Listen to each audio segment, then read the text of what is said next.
Hi and welcome back to my kitchen. This is Julia Caesar Scalcione and today is August 1st. It happens to be 2026, but every August 1st in Matera is a big celebration. It's the beginning of the harvest and the most famous dish in Matera, Italy, where my family is from, is called Crapiata Materana. And what it is everybody in their families, and they have a big pot in the middle of Matera, and all the families throw in the pot what they have, what kind of beans they have, what kind of barleys they have.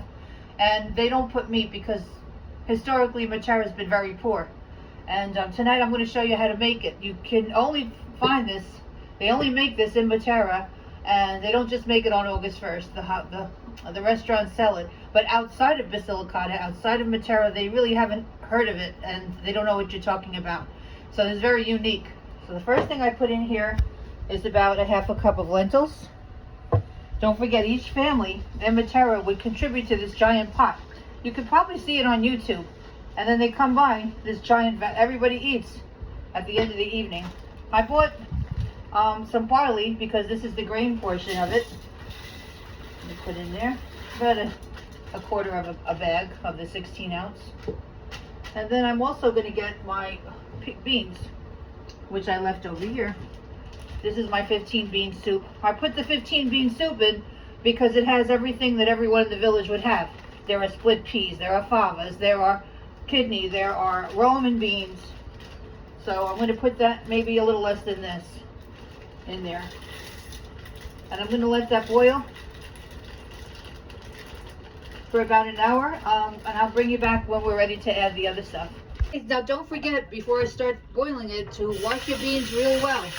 The lentils have to be washed 3 or 4 times. I think I mentioned I pulled out some rocks and stones from the lentils. And the beans themselves, you know, they can not be as clean as you'd like. So don't start your Crapiata Materana until you actually clean your beans really well. And make sure your water's clear. I have the beans in the pot, thoroughly washed. I'm going to let them cook for about 45 minutes to an hour until they're soft and tender. And then I'll be adding some carrot, some celery, some onion, and some tomatoes, and a few other things that I'll talk to you about when we get there.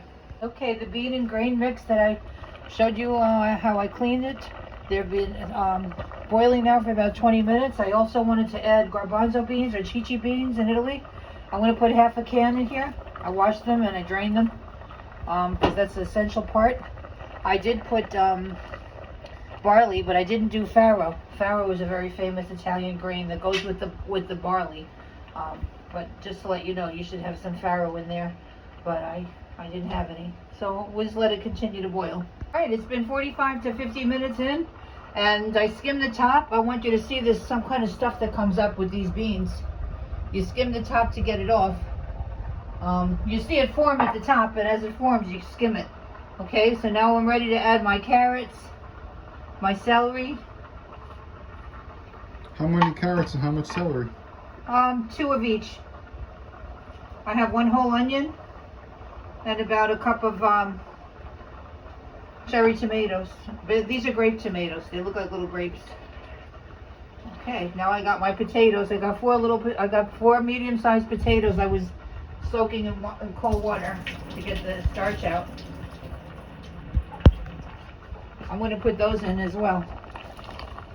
Wow, that's a hearty dish. Yeah. Nice. This dish is over 2,000 years old. It's an ancient Matera secret. You know, they added the tomatoes obviously in the 1700s after Christopher Columbus came. You know, they didn't have them, and they didn't eat them up north in Rome because they thought it was poison. But down south, they were eating them already in the 1700s.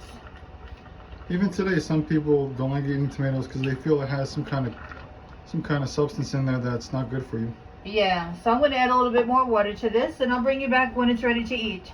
Okay, so I'm going to be serving this up. I'd like you to see the finished product. As you can see, it's more like a stew. It's got the potatoes, and you can see all the little beans and the tomatoes that I showed you what I was putting in.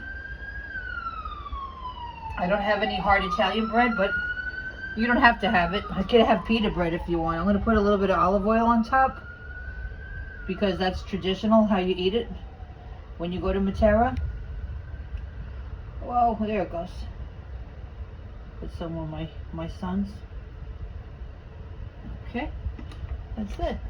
Now I'll do my taste test. By the way, I added the other half of the chichi beans, the garbanzos. I put it in because the pot is so big. It's delicious. You should try this. It's a 2,000-year-old recipe, and it's unique to Matera in Basilicata. If you like that region or you want to, keep that history alive, make this dish.